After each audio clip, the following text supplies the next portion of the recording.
Hi, chosen ones. Welcome back to my channel. I'm Mikkel. Like, comment, share, subscribe, and turn on notifications. Hope everyone is having a great day. I'm also having a great day. I'm going to talk about Josephine Baker. When I was young, I loved watching the Josephine Baker story. I mean, Lynn Whitfield, she played her so well. And I was so hooked on the story. I like seeing her dance in Bananas, and I like some of the singing in the movie. It was a very good movie, very inspiring, and I just liked it. It's amazing that a black woman in that time was talented in dancing, singing, and was getting recognized for her talents and gifts.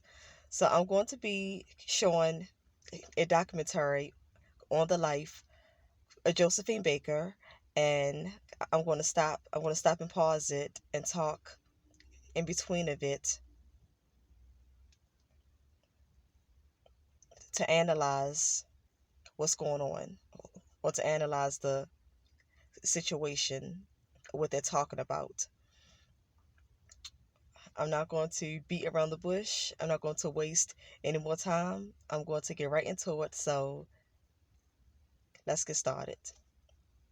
Done these shores, hasn't it? No, only 2.5 years ago. Well, of course, I'm thinking of the fact that originally you came from the United Ah, States. yes, from St. Louis. St. Louis, Missouri. Actually, St. Louis, Missouri at one time was French, wasn't it? Yes, it was. I thank you for remembering. Josephine Baker was born in St. Louis, Missouri in 1906 by a black mother and a white German father. Her given name was Frida, a long way from the legendary Josephine Baker. She's a black woman who came out of segregated America, whose mother was a washerwoman who pulled herself up and made opportunity for herself. Josephine's world as a little girl in St. Louis was very difficult. It was very challenging. It was very deprived. Her family was extremely poor, and she was a little urchin. I mean, she was a real Charles Dickens kind of human being, you know, out there fending for herself, trying to help to take care of the family, you know, bringing home the bacon, so to speak. I occasionally found work babysitting for white families. Every time it was the same. I would be warned, be sure not to kiss the baby. It was, you know, a pretty rough time in St. Louis. It was tremendously challenging, you know, facing that racism every day, facing the fact that there's constantly an entire society saying that you're not good enough. You know, you're not pretty enough. You're not good enough. You're not white enough. In 1917, at the age of 11, Josephine Baker witnessed firsthand an explosion of racial tensions spreading across the country as the streets of St. Louis erupted in violence. Okay, I just want to say that I did not know she had a German father.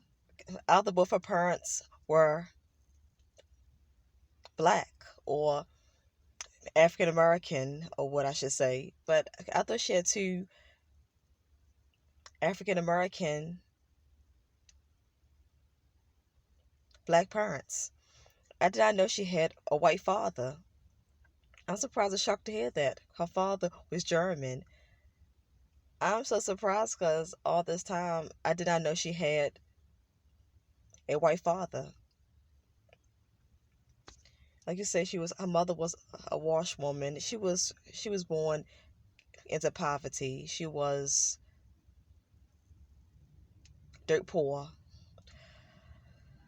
It was a highly pitched, very volatile racial scene going on in and around St. Louis at that time. And in fact, Josephine was a child during the St. Louis riots, where it was a massacre. I mean, there were many, many, many Negro people killed at that time. The entire black community appeared to be fleeing like ants from a scattered ant heap. Someone shouted that a white woman was raped, and although I didn't understand the meaning of the word, I knew that it was the ultimate catastrophe. Mama quickly turned my face away. Josephine's child. A St. Louis riot where a lot of blacks were being killed, and her saying that as a little girl had to be so frightening and scary. I just can imagine that in her mind she's so scared of her saying, why are all the black people being massacred, murdered, killed? Why are they being treated this way? As a little girl, I know I would be so scared, shaken up, thinking and wondering about this. So I know she was wondering and thinking about that. I know that was going through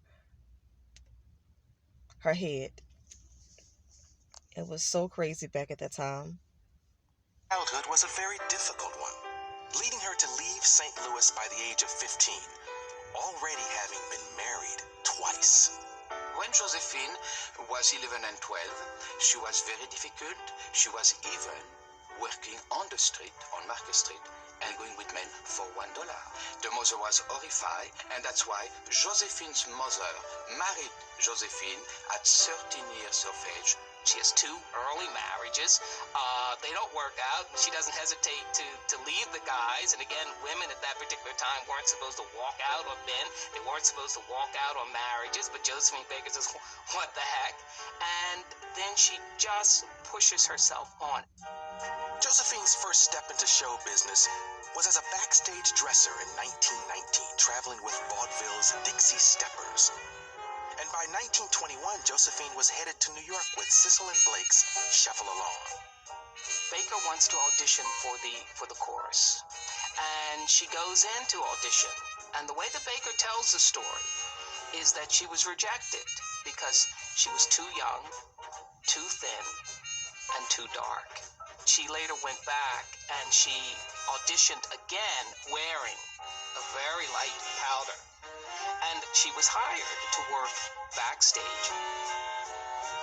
She then watched every night the movements and the maneuvers of the chorus girls, because she knew that one night or another some chorus girl wasn't going to be able to go on, and then she might have her chance. It was back on the road again. I thought someone is sure to get sick. The thing to do is to learn all the songs and dance steps. Every night I prayed, Lord, I'm not praying for anything dramatic, but please do something. If she didn't take total advantage of whatever small window of opportunity she had, it may not come again. It was very difficult at that time. Certainly it was very competitive. That she got in a show at all was almost like haphazard, that some girl fell out and she happened to know the song and they threw her on and she was funny, so they let her stay. You always had to push the envelope. You always did. We grew up knowing that we had to. In order, this was survival.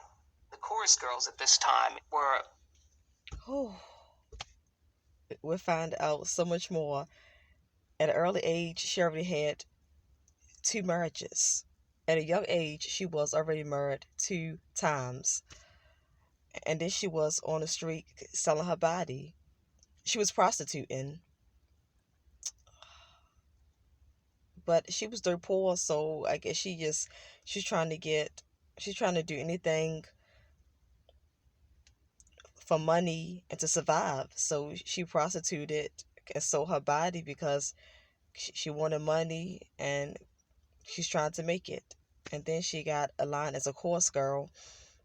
And they didn't want her because the main bad thing was she was too dark.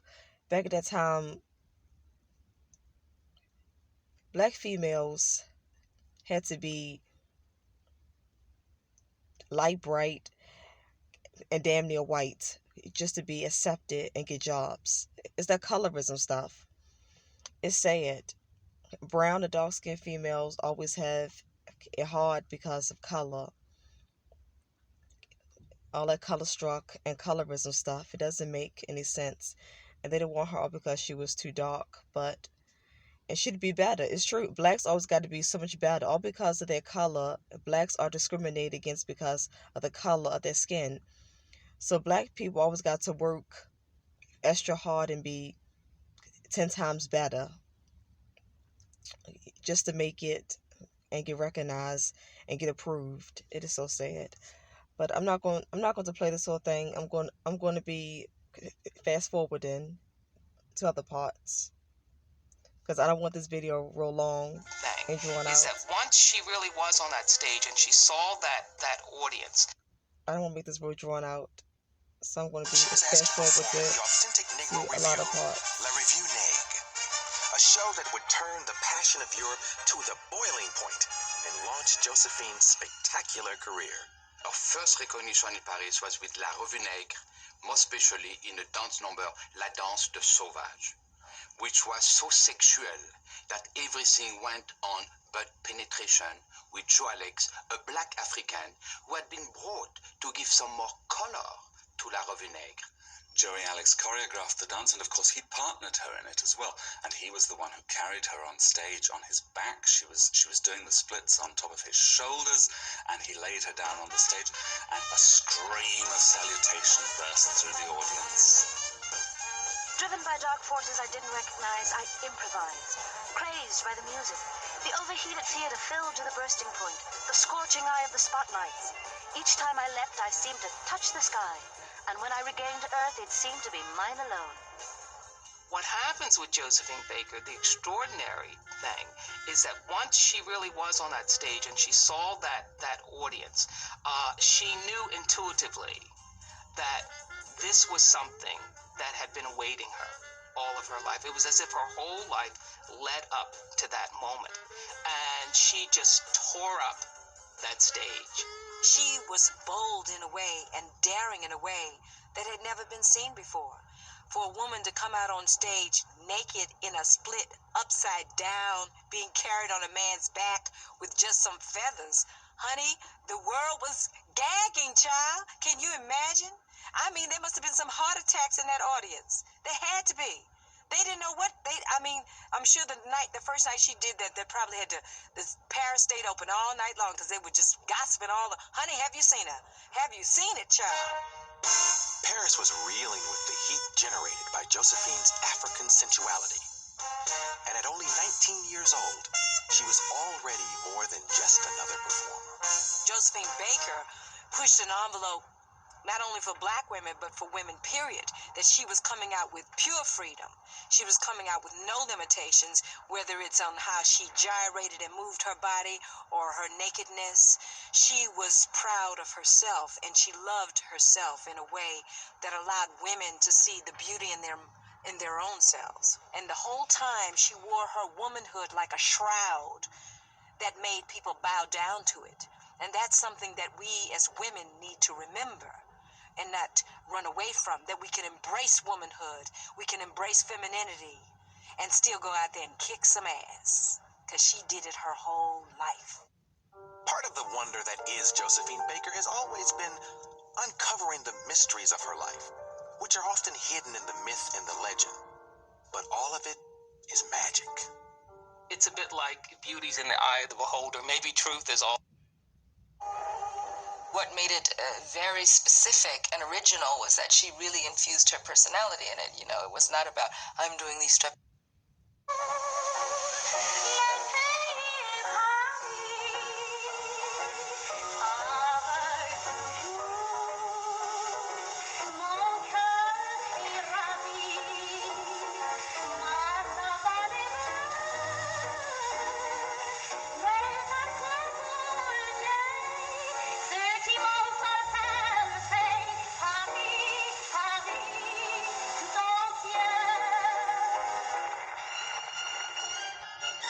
In 1935, Pepito convinced Josephine that 10 years after leaving St. Louis, the time had Okay, come to... so by this time, she was involved with a man named Pepito.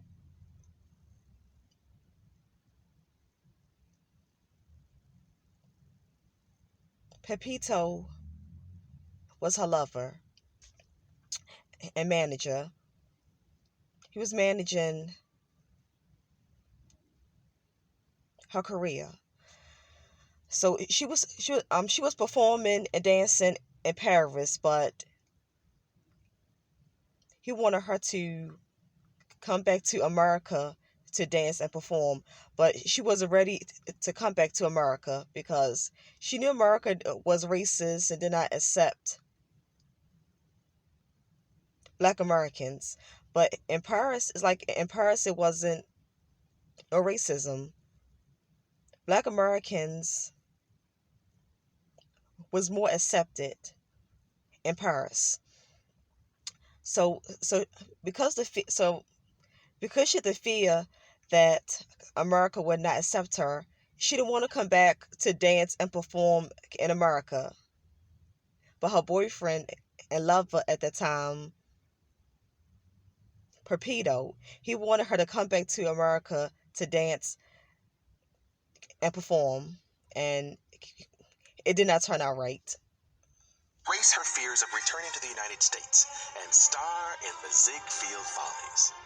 Josephine had this fantastic success in Paris, in Copenhagen, in Berlin, in Vienna. She was one of the biggest stars, one of the highest paid performers in the world. In 1935, she was invited to return to New York to star in the Ziegfeld Follies. Now, this seemed like the cherry on top of the cake for her. She was an expatriate, and expatriates are not viewed kindly in America. I think that she had a fear as to whether or not the act, the image, the persona would work in the land of her birth. And then when she came back and she finally did Ziegfeld Follies of 1936, I mean, her fears, it turns out they were well grounded because it was a great disappointment for her. Things started going wrong the moment we arrived in New York.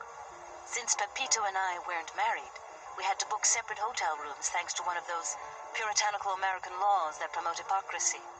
Unfortunately, the show wasn't a big success. Josephine's voice was too small for the theatre. People said they couldn't hear her. The reviewers were hostile towards her. She was not well received by the critics. I mean, Time magazine had that famous review where Time referred to her as this Negro wench. I blame Pepito for not negotiating a better contract. After all, this wasn't Europe. In Paris, he was unbeatable. We had a violent scene. At wit's end, he packed his bags and left for France. But perhaps it was for the best. I had already left him once, fed up with his jealousies. Unknown to Josephine, Pepito was... So there you go. Her intuition of not wanting to come back to America was right. Her inner voice, intuition, and her instincts was telling her right. America was not fully ready to accept a Black woman as entertainer and a good dancer. So like to say, she was in New York dancing and singing. Her voice was too big for... Her voice was too loud for the theater. So because her voice was too loud for the theater, a lot of people didn't like it, and it was a disaster. It did not turn out right, and then afterwards, she was mad, and her and Pepito had a fight, and he left. They were arguing and fussing with each other, so he packed his bags up and left. But she said that she left him before because he was jealous. So apparently, he was jealous of other men looking at her. So she was tired of his jealousy, and she left him before. But this time, the breakup was for good. But he got sick and died. I think he had cancer, but I don't think she knew that he had cancer and was sick. But sad to say, he had cancer, and He was sick with cancer and died. Dying of cancer, and by September 1937, Pepito had passed away. 2 months later, Josephine married her third husband, Jean Leon, a moderately successful businessman, and became a French citizen. Josephine's dream of having children was becoming a reality. I want to become a housewife and have at least 6 children. I mustn't let the real things in life pass me by. But just over a year later, Josephine filed for divorce from Jean Leon after being told her dream could never come true.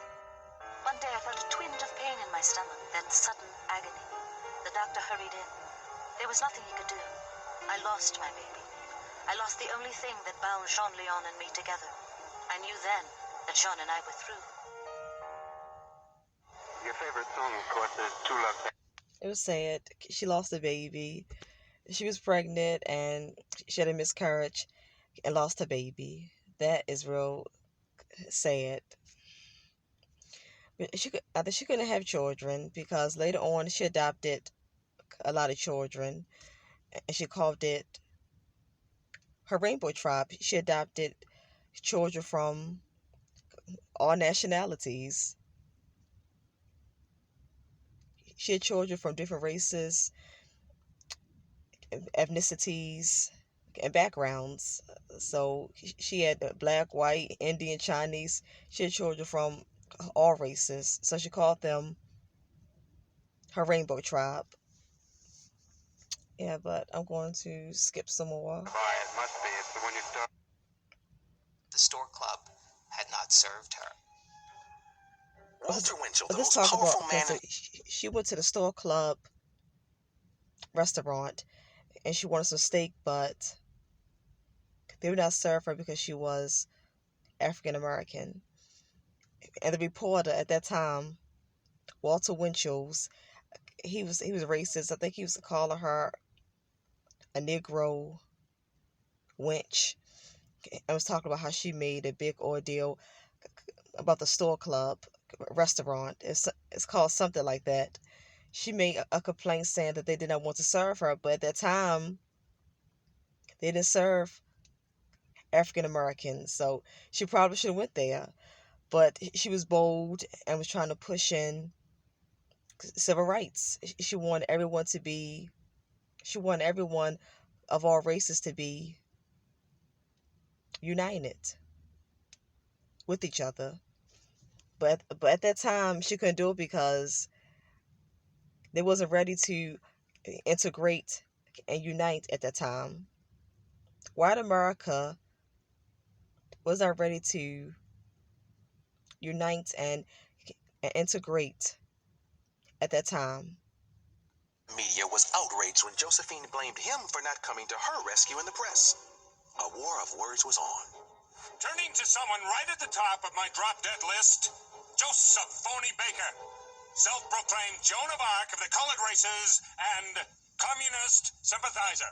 I think it was a little bit more than just an incident. I think she went there looking for trouble. I think she knew that it was a whites-only club and that this was likely to happen. It is horrible to grow up without equality, feeling that you're a second-class citizen. And I think that she carried part of that with her always, and she wanted to make it better. After the store club, this made headlines. The NAACP picketed the store club.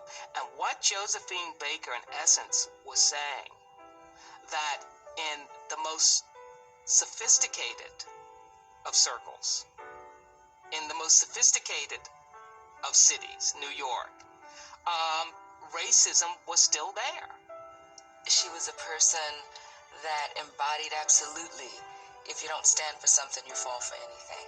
I don't think she would ever have imagined the terrible effect it had on her career, this hate campaign that was launched against her by Winchell afterwards, which ended, of course, with her having her visa taken away, and she wasn't allowed back in America till 1960. The Store Club was not only Walter Winchell's favorite night spot, it was also frequent near the board of the park, and to speak with the people. It was Josephine's reputation, the NAACP realized how significant Yeah, so like I said, she made a lot of contributions. I mean, she went and sung to the soldiers during the time the soldiers was in World War II. So she was trying to unite the black and white soldiers.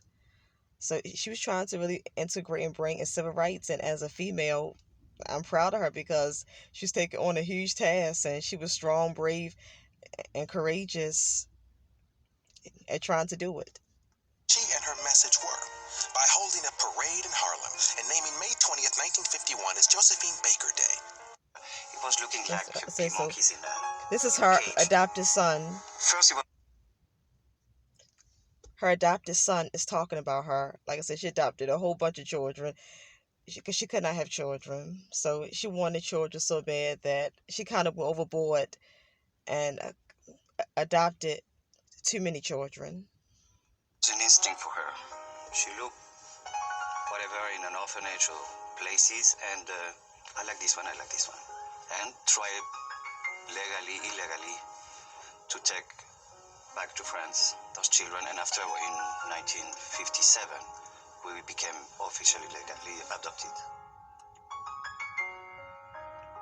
Her vision for the Rainbow Tribe was, I'm afraid, a very naive one. One has to say that. The idea that you can gather children together to prove that children, people can live in racial harmony, that is a very difficult thing to do. And some people might say that it was a somewhat cruel experiment. But behind all of that, there is so many good memory. When we're all together, playing with children, going to school. It was a good experience, very good experience. So I'm very proud of that, very, very proud. Josephine's husband Joe Bouillon pleaded with her to stop adopting after the 8th child, and before the financial strain of Les Milan ruined her. She didn't, and sadly, the marriage ended, and Josephine continued on by herself. Like I say, she adopted too many children. I think it was because she could not have children. But she could not have children. I think she kind of went, she needed help. Because she kind of went off and overboard and adopted too many children. But she needed counseling. She needed a psychiatrist and counseling for help to tell her that all because you can't have children, you still cannot adopt a whole bunch of children. Because like they say, it was too much and it was a financial strain. She could not afford to adopt all those children. And her third husband at the time was telling her that if they cannot afford to adopt all those children. But she didn't listen, so he left her and they got divorced. And marriage ended. So after this, she lost her home because she could not afford to adopt all those children. She was evicted. She was put out of home. And she was homeless. A woman that's successful with money, but all because she had a mind problem with adopting too many children. Because she couldn't have children, she went overboard, and she couldn't afford it financially. That she lost her home and got put. She had a big castle. She was living in a big castle, and it said that she lost her castle, and she was put out homeless. It was sad. Ça a été un défilé incessant de gens qui venaient. Ils étaient tous au courant que les Milandes allaient probablement être vendues. Elles n'étaient pas encore vendues. Il y avait eu un jugement qui enlevait les Milandes à Joséphine, mais en tous les cas. Her comeback show was a smash success with standing room once again. Il y avait eu un jugement qui enlevait les Milandes à Joséphine, mais en tous les cas, ça n'était pas encore officiel, si vous voulez. Alors, elle était à la fois bouleversée et heureuse. Bouleversée parce que les Milandes, pour elle, c'était une grande partie de sa vie. In 1969, this famous photo of Josephine was taken on the steps of Les Milan after it was sold in an auction. Refusing to leave, Josephine sat in the rain for hours. For the first time, the world saw a tragic figure who had become old and tired of fighting. She wasn't a woman prepared, for money. She was not a good businesswoman. But after, when you think you have your family behind you, and say, okay, we lost that. So what? We can continue another place if we are all together. Josephine and her children were able to stay together, thanks to the warm friendship offered to her by Princess Grace of Monaco, who donated a home to the Rainbow Tribe, ensuring that they would never be homeless again. With her family now safe, it was time for Josephine to get back on her feet with a new show. That's nice. That's nice that Princess Grace gave her and her children a home, so they wouldn't be homeless ever again, and they would be together at all times. But like her adopted son said, she was not a good businesswoman. I guess she was a Black American, and blacks weren't allowed to go to school, to college, and get educated. So of course she was not a good businesswoman and good with money, because the blacks could not go to school, college, and get educated. So I was not surprised to hear that she was not a good businesswoman, because she was a Black American and she wasn't really, because she could not really go to school and get educated. She was not good with business and money. So I'm not surprised to hear that, and that didn't come as a surprise. Paris's Babino. Josephine was coming back, but it wouldn't be easy.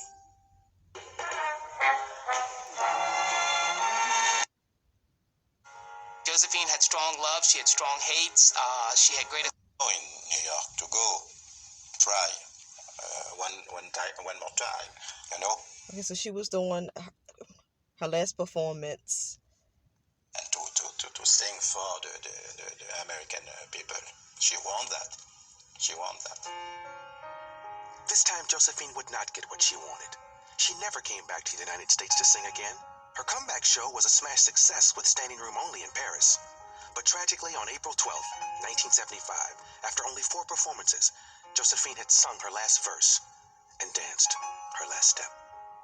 She dies in her sleep, and the word was that she died of happiness. And when I wake up the next day and I heard her favorite song, I knew she was died, so I think better like that. She lived a beautiful life with good things, bad things, but she did it. And she died with a big success in Paris. So whatever, it's like an artist dying on the stage. I think Josephine loved to perform, and in the last year of her life she gave an interview with the Village Voice, and she said, "I love performing. I shall perform until the day I die." Josephine Baker was one of the first militants, one of the first civil rights leaders from behind the mic and in front of the light. When I look at Josephine Baker, I'm inspired to really be an original, to not try to fit into what people would expect of me. Just as they had countless times before, the people of Paris came to give tribute to the memory of one of their own. Years ago, she came with dreams of the Eiffel Tower, and now she will forever be a part of the country she loved. It was a crazy day because too much people for me, but it was really the recognition of Parisian people. She had a very good impression in Parisian people for what she did all her life for 50 years. Josephine had strong love, she had strong hates, she had great accomplishments, and she made great mistakes. But it was a woman still determined to live her life on her own terms. And I think that's what still fascinates people today. The whole idea that no matter what a nation or people or someone is telling you that you shouldn't do, that you can't do, you just got to go within yourself like Baker did and just plow right ahead and go right down that road, and it can be done.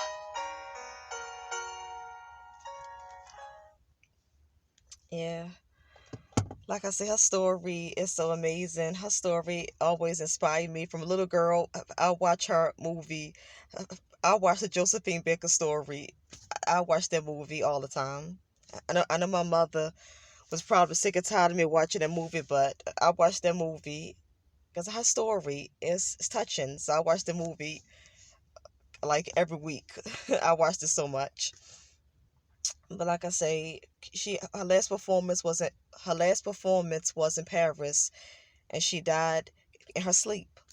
But she was peaceful, like they say. She'd accomplished all her goals, dreams, desires. She accomplished and tried to do what she wanted to do. So when she died in her sleep, she was at peace and happy. So I was glad to hear that. And her funeral was so big. It was so many people at her funeral, all her children and all her fans. She was well loved and liked. Yeah. She was a civil rights activist, singer, dancer. She tried to integrate